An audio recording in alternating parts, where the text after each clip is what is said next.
Hey everyone, it's Mike Andes, and today we're going to be talking to Carter from Rough Cuts Lawn Care. And this is just a piece of the episode from Business Bootcamp last week. In the description, there's a link. That was the entire episode. But today specifically, Carter has issues with the fact that he wants to grow his business and get another truck, but he also already has debt, and he has mowers that literally he hardly uses, maybe once a week, if at all, and he owes tens of thousands of dollars on these massive mowers. Also, he's thinking about whether or not he should use his old personal vehicle, a Toyota Tacoma, as the third truck to get his business really ramped up. We're going to talk about all the pros and the cons of what equipment he should buy, what equipment he should sell, so he can increase his capacity and grow his business past $500,000 in revenue next year.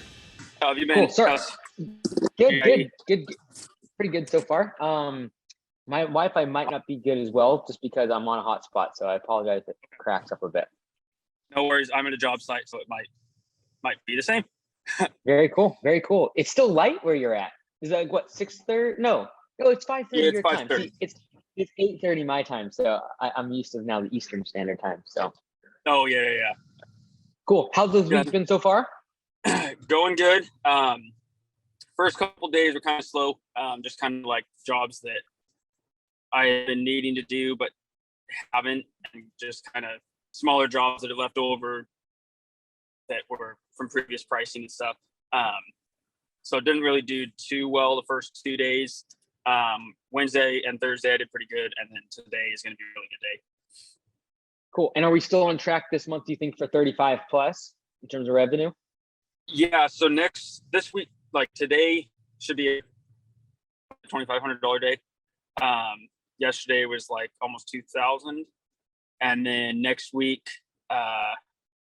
should be pushing 10. Cool. 10,000 for the week. So I haven't looked at my numbers yet, but we should be pushing that 35. Okay, cool. And have you already started looking at trucks? I know you're kind of thinking about buying one towards the end of the year. We're still a couple months out from that. But what are you thinking? I haven't yet. I own a 96 Tacoma that I kind of borrowed. My dad was going to buy it, so then he put money down on my personal truck, and then he decided not to buy it. So I've been slowly paying them off that. So I was thinking of just keeping that truck for the moment, just so I have something to use. Because the more I'm realizing, I need a truck right now. I know, man. Like, I'm serious. It's doing 40,000 almost, and you have basically your personal truck and then one other truck. Like, that's insane. And I have too many, like, a lot of the maintenance accounts, I'm still going to keep doing the smaller stuff for, sprinkler repair and irrigation stuff. And I don't have the time to get that done as well as projects. So I'm like, I need a truck for my two guys to be able to use on projects. Like, I can go get them set up, doing whatever. What if you went and well, yeah, I guess like the Toyota Tacoma would probably work for a while with the smaller jobs, right? But like, what do you think about if you sold the mowers now, got rid of that debt, and just converted that over into a truck now? I wouldn't be opposed to that. I just need to get it listed. That's one of my things on the list to do this weekend. I just don't know how well it's going to sell. I don't know the mowers. Yeah. Well, it's just the one. It's the 1 0 turn that I need to move. So how much do you owe on that one? It's like 13 or 14. How much do you think you can get for it? Like 10? See, I have no clue. I haven't even looked at it. I don't know. I mean, it's got 45 hours on it, and it's 4 months old. So it's not like it's, it hasn't really been used that much. So I don't know. I really don't know what it's going to be worth when I go to sell it. So it only has like 40 something hours. Have you talked to the dealer in terms of what they would take it back for, or not really? The dealer was going to take it back because I had another customer wanting it. And then that customer never got back to them. It took about a month, because what I was going to do was trade that mower in for the 36-inch stand-on. But then that customer never got back to him. I started these big accounts. They're one big apartment complex. 0 turn is pretty useless on, but it's too big to push, just because there's like narrow pathways and stuff to get through. So I just had to buy the 36-inch stand-on. They haven't said anything, but their customer is wanting that 50-inch. I need to just clean it up and get pictures, post it, and see what I get. Okay, well let's try to get that done. Let's try to. I know it's somewhat of a small lift, but like for this week, let's try to get that sold. Even if you take a little bit of a loss on it, I don't mind. I'm not worried about a loss. Yeah, take a little bit of a loss if we have to, but just get another truck, because the truck's going to allow us to keep this pace. Like, you really, in my opinion, can't do a whole lot more than 35 to 40 grand a month with 2 trucks. Like, you're hitting capacity, right? Yeah. And so, and if you going into the winter in your market, you can continue to grow it. And if it's still coming to you in terms of the project side, and we're going to be raising the prices, we already know come spring for the mowing side, I'm fine with taking on a little bit of debt for the truck. Yeah. Well, and I have 3 projects I need to quote. 4 projects. 2 of them are like 25, 30,000. Another one's probably going to be at least 10 or 15, and then the other one's at least 5 or 10. Are those just like massive installs? Like not even that big of an install. It's like the one is like almost 10,000 square feet of sod. Cool. And then just like a DG pathway and stuff. Cool. I mean, they're bigger jobs, but not like massive. Complicated. Yep. Yeah. Simple. It's just large properties. Yep.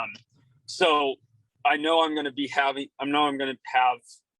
have the work. So I'm not super worried about the payment. I'm not opposed to getting the payment on the truck while I have the mower, if I need to, if it's something that, just doesn't sell. And I mean, I don't want to sell it for $5,000 or $8,000.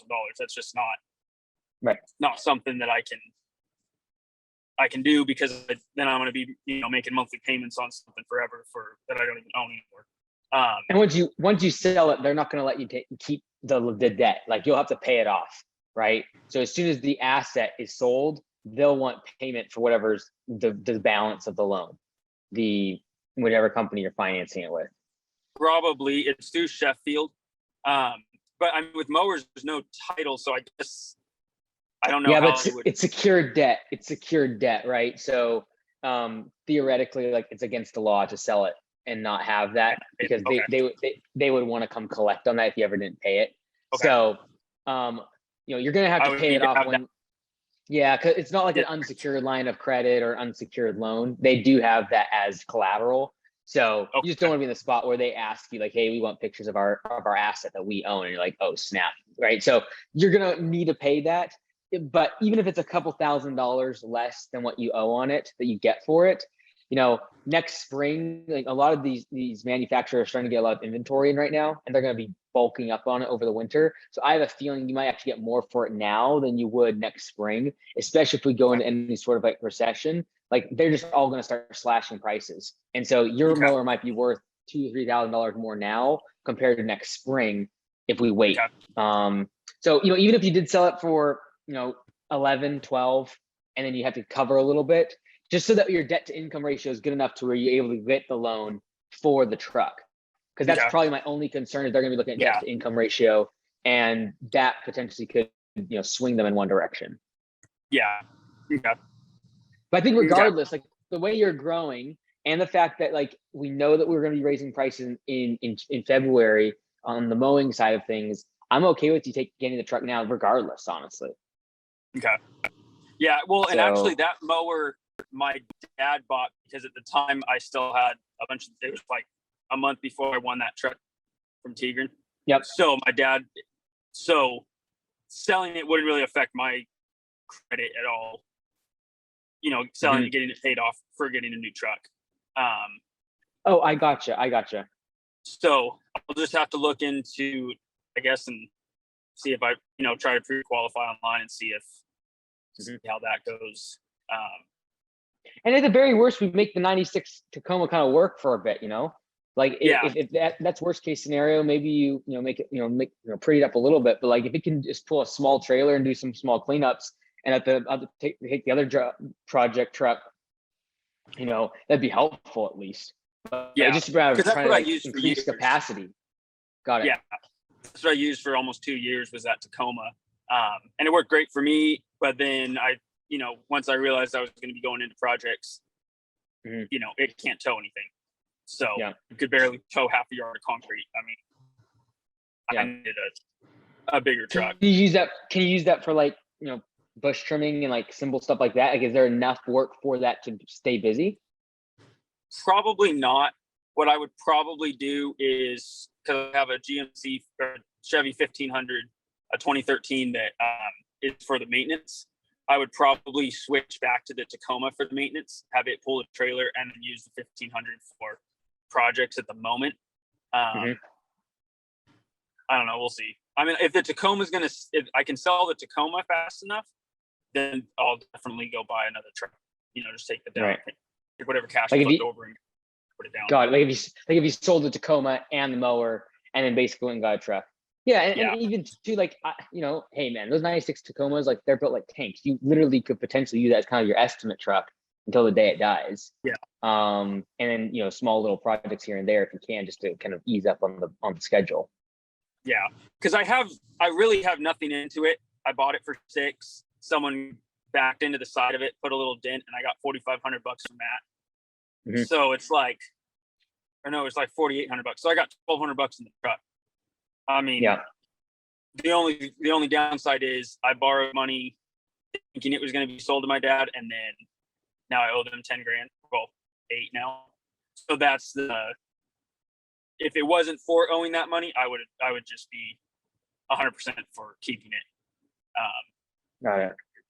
So So you still owe 8 or 10 on the truck then? 8, I believe. Got it.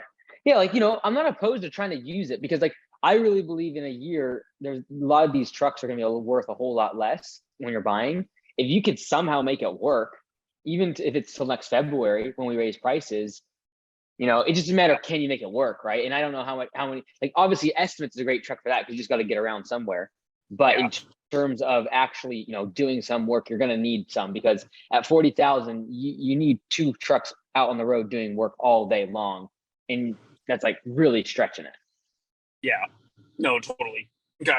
Yeah, I'll go over everything and see if we can make that work. Okay. Or maybe I'll just list it. If it sells, then there's my answer. Go buy a new truck. If it doesn't, then I know, to keep it. So. Okay. Cool. All right. So let's make that just kind of like the short sort of list for this week. Then, like, let's try to get some of those things listed, see what comes in. And then if we can go look for another truck potentially, that'd be cool. But really just trying to increase capacity at this point, because I feel like you could keep growing throughout the winter, honestly, if we just, play our cards right with marketing. And so I want to increase your capacity to where you can grow to 50 or plus, going in next spring, and then raise prices, be profitable at a larger size too. Now, do you think I should do paid advertising to try and get more maintenance accounts right now? Because right now the only advertising I have is the website through you guys, which just got launched last week. Cool. I've got a couple leads, but it's more on the landscaping side. I got one that was for maintenance, but the rest are for projects. Yeah, like, from here on out, like for you, it's probably projects is going to be a lower customer acquisition cost if you're pitching those services. But especially with the new website, like, I think that is a good place to be. And again, if there's the difference is, if you're in December thinking about spending money on marketing, but you're doing 50,000 a month in revenue because you got a third truck, that's different than let's go spend money on marketing and we're doing 20 or 15 in the winter because we're just trying to get by. Right. So the fact that you jumped this month to 35, 38, and if you have confidence, like in November, you could pull that off again. That's where I'm like, hey, we got the website. Let's go put ads behind it and actually drive leads towards it. And why not just keep growing? Because now we have this asset of a website that could potentially drive in leads throughout the winter that we didn't have in the past. Right. Okay. So that's what I'm thinking is, sorry, go ahead. to just like focus ads on growing the maintenance side. Right. Should I try to do that? Because the project side, if I get a good project, that lasts me a week. Whereas the maintenance side, you need probably 80, 100 customers to make a week's worth of work. So that's what I'm wondering is, should I try to? Yeah, but in the winter, demand, totally, like during the winter, the demand is going to go down for all our services, right? So the question is there more like 80 to 100 mowing customers over the winter, or can I go and get, a project a week, which is essentially going to be what, 8 or 12 of them that we need to kind of get us through winter. That's more likely, especially when you have a website that you're not going to get tons of traffic because demand isn't high, but for a fact that if you run ads, you just got to get literally a few clicks and a couple estimates a week, and you're going to be able to stay busy and continue the revenue growth. Then what's going to happen, you're having enough revenue to be able to stack some money aside, so that come February, you're going to now spend money against the maintenance side of things, and customer acquisition costs will be way lower. Like getting a customer, everyone's looking for the service. Exactly. Okay. Right now, with demand being lower, you're probably going to spend between $80 and $150 customer acquisition costs. That number goes down to $20 to $30 during February and March. Yeah. And so in your market, it's not as much because you kind of have to mow throughout the whole year, but there's still a rush in spring. Oh, totally. Yeah. Last spring was crazy. I'd get 5 or 6 calls a day. Yep. So if we're going to deploy money against it, I do the maintenance side then, and just know that, hey, I'm going to spend money on the products. I know it's one-off jobs. I'm just trying to keep my 3 trucks busy throughout the winter. And if you can do that and be profitable on those jobs, you go into next spring having the confidence, hey, I'm raising prices, so I'm going to increase cash flow on maintenance, and I'm going to go spend. I have money to go spend on marketing, and you get an extra 100 mowing customers in a month or 2. Okay. Sounds good. Sounds like a plan. Cool. All right, brother. We'll stay in touch. I look forward to it. Have a great week, brother. All right. Thanks. Take care. Have fun there. Bye. Yep. Bye. Bye.